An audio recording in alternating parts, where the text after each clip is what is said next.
Assalamualaikum warahmatullahi wabarakatuh.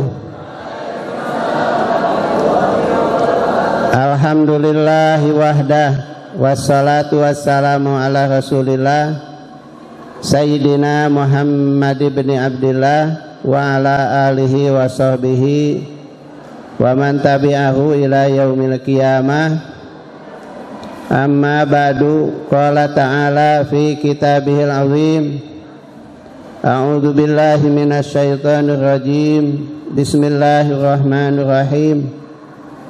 Wa takum minkum ummatu yad'una ilal khair wa ya'muruna bil ma'ruf wa yanhauna 'anil munkar wa ulaika humul muflihun. Segala puji bagi Allah yang telah memberikan nikmat dan anugerah, terutama bisa silaturahmi halal bihalal 1437 Hijriah. Para alumni dari jauh, dari mana-mana datang ke sini, yang diprakarsai oleh para alumni juga. Mudah-mudahan semua langkah ini dianugerahi pahala Allah Subhanahu wa taala. Tidak sia-sia, insyaallah akan ada pahalanya dari Allah Subhanahu wa taala. Salawat salam semoga senantiasa Allah curahkan pada junjungan agung Rasulullah sallallahu alaihi wasallam, keluarga, sahabat dan para pengikutnya, hatta kepada kita semua.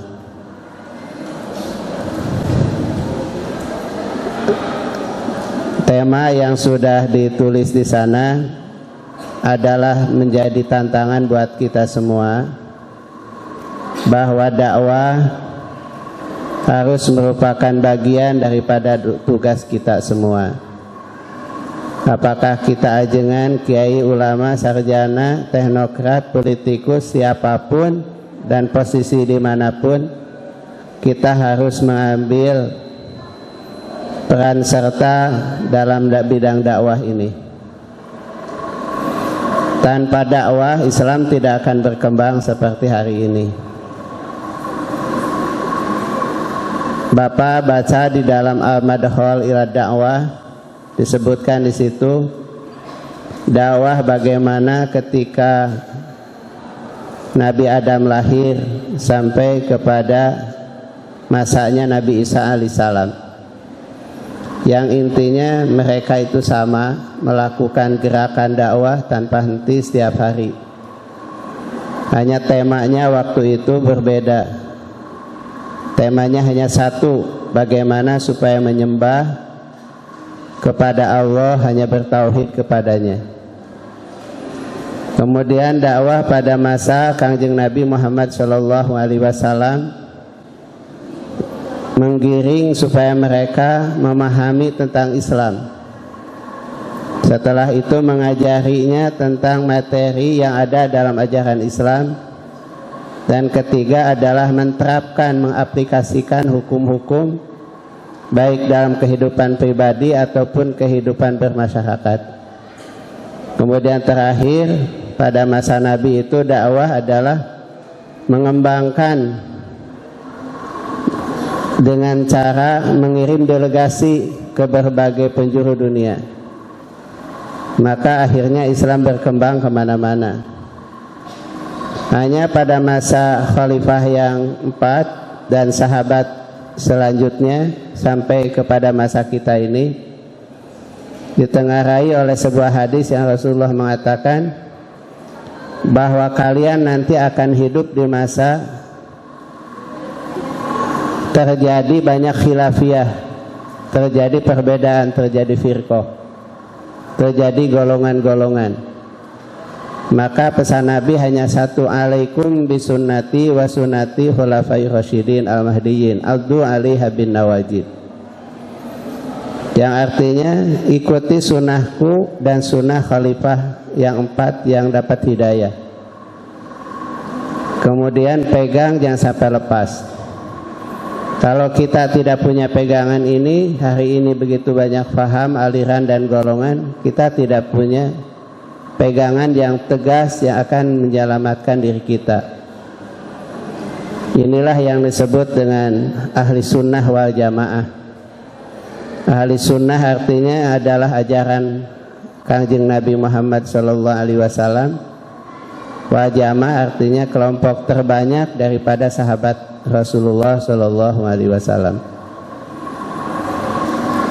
Kita dakwah semakin hari semakin besar tantangan, maka jawabannya pun harus semakin modern, semakin canggih, dan kita harus lebih kreatif. Kalau Kang Dodi tadi mengatakan dengan cara digital, memang itu adalah salah satu yang harus kita tampilkan di dunia dakwah kita. Tidak boleh tertinggal. Karena apa? Karena Islam sekarang ini semakin dipojokkan oleh dunia dengan kata-kata radikal, anarkis, dengan kata-kata yang kurang mengenakan buat kita semua. Apalagi dengan banyaknya bom di mana-mana yang belum tentu sebetulnya siapa yang melakukan, tapi cap sudah melayang kepada umat Islam. Apalagi yang terjadi di daerah Timur Tengah. Nah, kita sekarang harus memberikan jawaban bahwa Islam itu bukan radikal, Islam itu bukan anarkis, Islam itu bukan senjata, bukan bom. Islam kita ini ada Islam yang hanif, yang lembut, Islam yang rahmatan lil alamin. Justru Islam mengajarkan kedamaian di dunia ini, bukan mengajarkan supaya kita ini saling membunuh, saling menghancurkan, dan saling merusak. Kalaupun kita berperang, maka Islam sudah mengajarkan bagaimana etika dalam berperang. Hadirin sekalian, para alumni, karena dunia semakin canggih, semakin berat tantangan, apalagi di Indonesia ini. Indonesia ini tantangan yang paling berat itu di bidang ekonomi, di bidang politik, pendidikan, dan kesehatan. Kalau dibilang miskin, maka yang paling banyak umat Islam lah yang miskin. Kalau dibilang bodoh, terbelakang, maka yang paling banyak adalah umat Islam. Yang kumuh, terbelakang juga umat Islam. Apalagi di bidang politik, kita semakin tersisihkan. Oleh karena itu, Al-Muhajirin tampil ingin memberikan jawaban ke arah sana, supaya nanti alumni Al-Muhajirin betul-betul bisa tampil di tengah masyarakat, bisa hidup di tengah gelanggang nasional bahkan internasional, memahami dan bisa membaca isyarat-isyarat yang setiap hari timbul berkembang. Hanya sayangnya pada umumnya lamun geus disebut ajengan Ustadz Kiai sok mung ngaji, mung diajar, mung sakola, mung bacaan acan, mung baca-baca. Bapak kalau ada sekarang dibuka S4, kuliah di S4 gitu. Maksudnya untuk memberikan contoh kepada anak-anakku, keturunanku, bahwa belajar itu tanpa henti. Jangan terhalang karena umur, karena usia. Jangan terhalang karena sibuk, karena banyak pekerjaan. Bahkan kalaupun sakit, tidak boleh menjadi halangan karena sakit. Nah, kita ini sebagai alumni, kita harus terus belajar. Setelah belajar, kita mengajar. Walaupun hanya 1 atau 2 orang, kita manfaatkan ilmu di masyarakat kita. Kemudian kita harus dekat dan akrab dengan umat, dengan masyarakat. Kalau ingin dekat, akrab di masyarakat, harus menjadi orang yang tawadhu, DP-DP handap asor. Kajian ting disebut jama elehan di masyarakat daripada disebut jama jagoan. Sebab masyarakat lebih menolong, membantu kepada orang yang tawadhu daripada kan jagoan. Itu adalah dakwah juga di tengah masyarakat. Dakwah sekarang ini memang yang paling favorit adalah dakwah dengan lisan, dengan pidato, dengan verbal. Itu juga memang penting, apalagi kalau disampaikan dengan penuh bijak. Dengan lisan itu bisa juga dengan puisi, dengan lagu-lagu, dan ini hasilnya efektif. Bagaimana orang Kristen dakwah kekristenannya dengan lagu-lagu dan musik. Nah, kita ini kalah di bidang ini, karena kreativitas di bidang seni dan musik itu kadang-kadang tidak berjiwakan dan tidak bernapaskan dakwah, hanya ekspresi cinta saja. Sebetulnya ahli sufi dulu juga rajin nulis dengan puisi-puisi cinta, tapi cintanya bukan cinta birahi, tapi cinta ilahi gitu. Kalau sekarang ini cintanya cinta birahi terus, jadi akhirnya tidak ada nuansa apa-apa dipandang dari segi dakwah. Kalau ingin menjadi dakwah seperti Syekh Abu Nawas misalkan, bagaimana beliau menciptakan lagu yang tidak pernah usang sampai sekarang. Bahkan lagu itu menjadi duit miliaran oleh orang yang ahli lagu, ahli musik. Padahal yang ngarang nama tuh nikmati bisa dengan asan-asan acan. Nah, ini hadir sekalian, dakwah dengan lisan itu adalah di Al-Quran sudah dijelaskan juga. Misalkan ada istilah kaulan lajinan, kaulan sadida, kaulan baligo. Itu dalam Al-Quran begitu. Jadi sampaikan kata-katanya lembut, dengan jujur, dengan benar, dengan berkenan. Sampai ada kata-kata yafqahu qauli, bagaimana omongan kita ini dipahami gitu. Karena ada orang yang pidatona panjang tapi eusina eueuhan, malah teka hati gitu. Nah, itu Nabi Harun berdoa yafqahu qauli, omonganku ini supaya bisa dipahami. Kemudian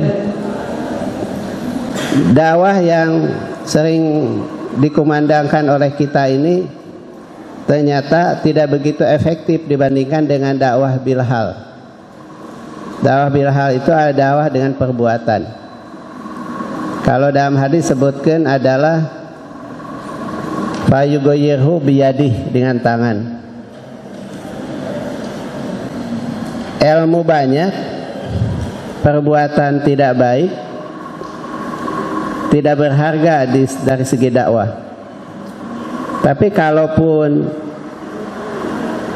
omongan tidak baik tapi amalnya baik, itu lebih bernilai di depan masyarakat dan sangat berguna dari segi dakwah. Karena itu satu perbuatan lebih baik daripada 1.000.000 perkataan. Lisanul hal abdollu min lisani maqal. Masyarakat akan lebih mudah melihat perbuatan akhlak daripada perkataan. Pintar sakuma pintarna jadi dokter segala loba gelar dokterna, maka nyahoan. Nuka nyahoan tetap akhlak, nuka nyahoan tetap perilaku. Oleh karena itu dakwahlah dengan perbuatan. Model tadi misalkan teh gini, dakwah dengan perbuatan. Adanya panti asuhan. Kalau Kang Dudi membuka misalkan blog dakwah Al-Muhajirin gitu. Nanti Facebooknya Facebook Pondok Pesantren Al-Muhajirin. Semua tiap hari aktif untuk mengisi kegiatan itu. Tapi ulah loba ting heureuy gitu. Nah, itu ada dakwah dengan perbuatan. Kadang-kadang ilmu sedikit di masyarakat dihargai karena akhlak. Banyak orang-orang yang pintar, kitabna salomari, pidatona pintar, tapi tidak dapat penghargaan apa-apa di masyarakat. Karena perbuatannya, karena akhlaknya. Ada juga yang menyebut dakwah dengan perbuatan itu adalah misalkan dakwah dengan politik, ya, kekuasaan, bahkan dengan senjata. Kalau misalkan dakwah dengan politik, ada yang maaf tabu kalau ulama bicara politik. Ya mah cenah lain garapan ulama, ieu mah khusus pikeun politikus anu tukang berdarah-darah, tukang jejeblogan. Sehingga ulama harus jauh dari politik, tabu untuk menyentuh dunia politik. Benarkah? Tentu jawabannya tidak. Karena hidup ini nggak bisa jauh dari politik. Al-Islam hud'ah, la Islam liman la hud'atalah. Islam itu politik. Tidak akan sempurna keislaman kita kalau tidak tahu politik. KTP, SIM itu kan politik. Kita bayar pajak itu kan politik. Apa kehidupan tanpa politik? Oleh karena itu, Al-Muhajirin ingin ke depan bahwa tamatannya para alumnya itu memahami tentang dunia politik, bahkan ancrup di dunia politik. Pentingnya politik nih. Segenggam kekuasaan lebih berharga daripada sejuta pengetahuan. Segenggam kekuasaan lebih berharga daripada sejuta pengetahuan. Nuata kajian teuing profesor doktor profesor nu 200 siki tetap eleh ku camat anu boga kekuasaan di tingkat kecamatan. Apalagi kalau jadi bupati, jadi gubernur, jadi presiden. Nah, ini adalah yang disebut dengan politik. Kalau misalkan kita semua meninggalkan politik, nanti kita akan jadi seperti di Afrika. Islam itu nanti satu saat hanya menjadi bulan-bulanan di tengah kehidupan masyarakat. Tidak bisa mewarnai dan tidak bisa mengambil sikap. Kita hanya menjadi objek buat mereka. Tapi kalaupun bicara politik, untuk Bapak sendiri, kalau masalah NKRI Pancasila, kita tidak usah menyentuh ke daerah situ karena kita akan lelah, kita akan capek. Kita lebih baik bagaimana mengamalkan ajaran agama Islam di tengah republik ini dengan maksimal, dengan baik. Itu insya Allah lebih maslahat buat umat. Kita tidak ingin terjadi peperangan seperti terjadi misalkan di Afghanistan, di Pakistan. Bahkan sekarang ini terjadi peperangan di Yaman, di Irak. Ini karena memang tidak selesainya urusan negara. Bahkan kita ingin mengamalkan ajaran Islam dengan haluan ahli sunnah wal jamaah. Yang selanjutnya, dakwah dengan tulisan. Dakwah dengan tulisan itu sangat penting. Coba ulama yang 4 ini seperti Hanafi, Maliki, Syafi'i mengapa dijadikan rujukan oleh kita? Salah satu alasannya karena ada tulisannya. Padahal sebetulnya ulama yang sohor, yang pintar, yang hebat sekelas Imam Syafi'i banyak. Imam Hanafi, Imam Maliki, Imam Hambali banyak. Tetapi karena apa saja karya tulis yang tidak terlihat atau kepandaian yang tidak tertulis, maka akhirnya tidak bisa dijadikan rujukan. Tulisan kita itu sampai kapanpun akan hidup walaupun kita sudah mati. Imam At-Tabari ini yang hidup tahun 150-an nulis 100 judul buku. Satu hari tidak kurang 45 halaman beliau menulis. Padahal dunianya belum dunia digital. Tapi mengapa sekarang kita sudah maju hebat begini tidak juga mau menulis?